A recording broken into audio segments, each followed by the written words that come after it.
Assalamualaikum warahmatullahi wabarakatuh. Perkenalkan, nama saya Syafa Nurakila Kurniadi dari tingkat 1A dengan NIM P1732421932, Politeknik Kesehatan Kemenkes Bandung, Prodi Kebidanan Bogor. Di sini saya akan menjelaskan tentang pemeriksaan diagnostik sederhana. Yang pertama, pemeriksaan spesimen sputum yang bertujuan untuk mengetahui basil tahan asam dan mikroorganisme seperti tuberkulosis pulmonal, pneumonia bakteri, bronkitis kronis, bronkitaksis yang ada dalam tubuh pasien sehingga diagnosa dapat ditegakkan. Sputum atau dahak adalah sekret mukus yang berasal dari paru-paru, bronkus atau trakea, bukan ludah atau lendir yang keluar dari mulut, hidung atau tenggorokan. Pada pemeriksaan sputum ini, pasien perlu batuk untuk mendorong sputum dari paru-paru, bronkus, dan trakea ke mulut untuk dikeluarkan ke wadah penampung. Kemudian, ada persiapan alat yang digunakan untuk pemeriksaan spesimen sputum, yang terdiri dari 7 alat. Dengan prosedur tindakan yang dilakukan dalam pemeriksaan spesimen sputum yang terdiri dari 12 tindakan. Pengambilan sputum sebaiknya dilakukan pada pagi hari, di mana kemungkinan untuk mendapat sputum bagian dalam lebih besar.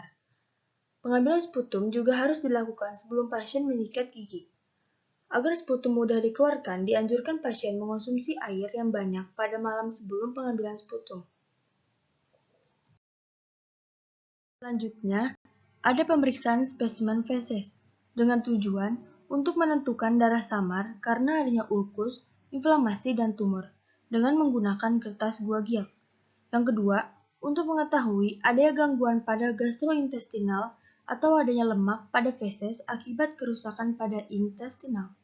Yang ketiga, untuk mendeteksi telur dan parasit. Yang keempat, untuk mendeteksi adanya virus dan bakteri dengan kultur atau pembiakan. Lalu, ada alat yang digunakan dalam pemeriksaan spesimen feses, yaitu terdiri dari 9 alat. Kemudian, ada prosedur tindakan yang digunakan dalam pemeriksaan spesimen feses yang terdiri dari 13 tindakan. Untuk pemeriksaan kultur atau pembiakan, pengambilan tinja dengan cara steril, gunakan swab yang steril lalu dimasukkan dalam kantung yang steril. Untuk tes gua giap, pulaskan feses pada kertas dan teteskan reagen ke pulasan tadi. Untuk hemates dengan memulaskan feses pada kertas saring dan beri tablet pada tengah spesimen dan tambahkan air. Untuk hemokult dengan memulaskan feses di atas lingkaran dan teteskan reagen. Kemudian selanjutnya ada pemeriksaan cairan pervaginam. Pengeluaran cairan pervagina berupa keputihan. Keputihan adalah cairan yang keluar dari vagina.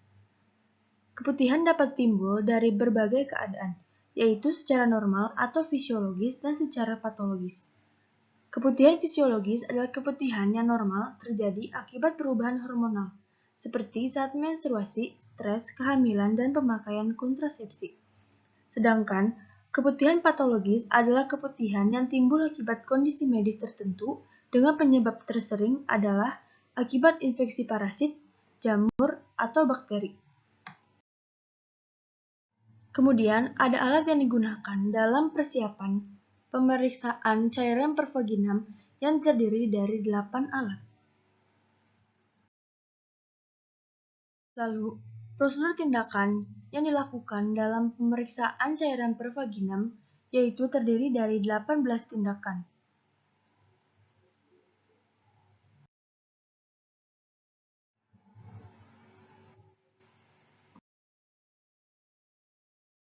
Selanjutnya, ketidaknormalan cairan pervagina.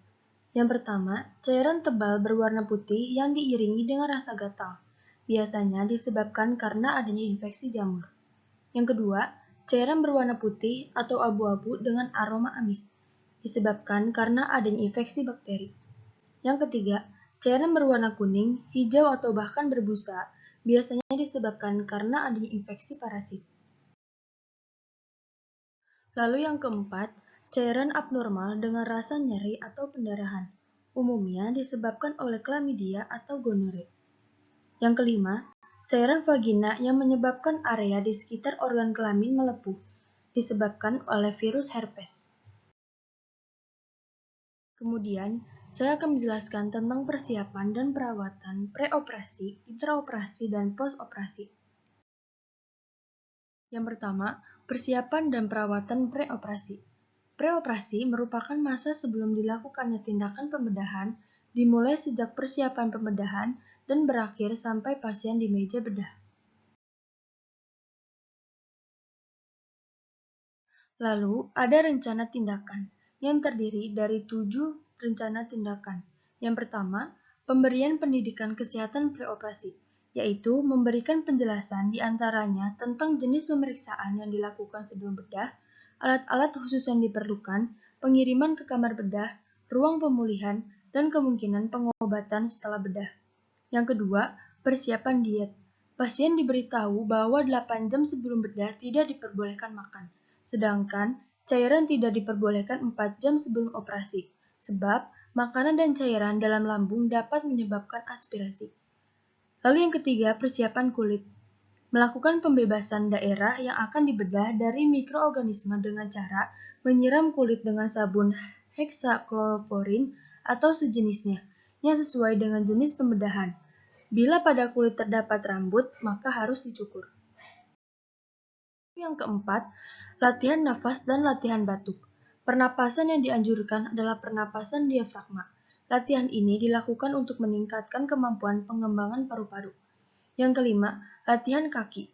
Latihan ini dapat dilakukan untuk mencegah dampak tromboflebitis atau peradangan pada pembuluh darah balik atau vena.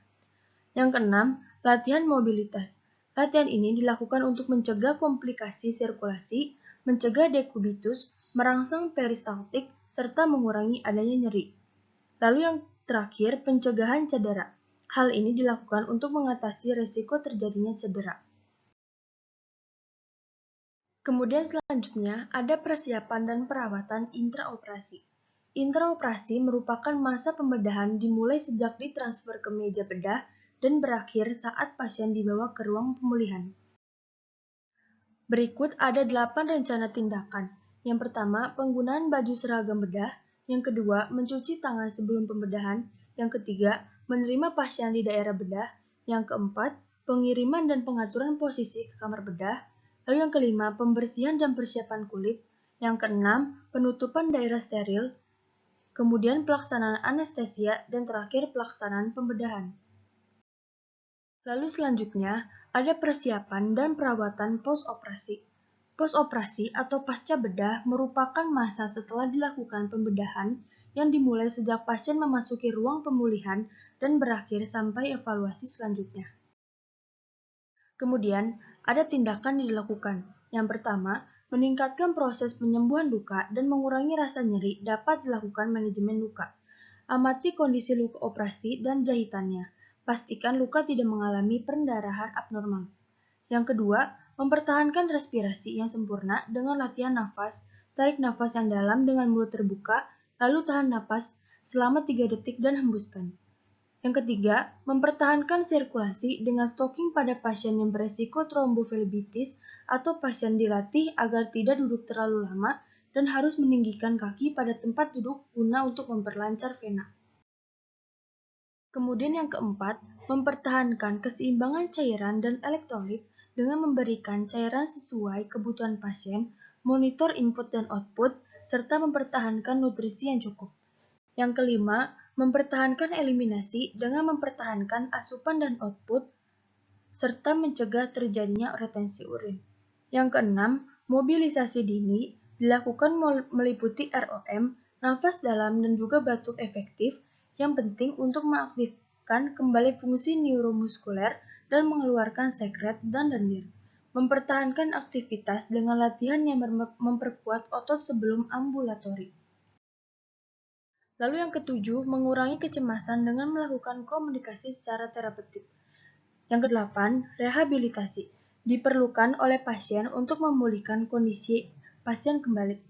Rehabilitasi dapat berupa berbagai macam latihan spesifik yang diperlukan untuk memaksimalkan kondisi pasien seperti sedia kala. Yang terakhir, discharge planning, merencanakan kepulangan pasien dan memberikan informasi kepada klien dan keluarganya tentang hal-hal yang perlu dihindari dan dilakukan sehubungan dengan kondisi atau penyakitnya post-operasi.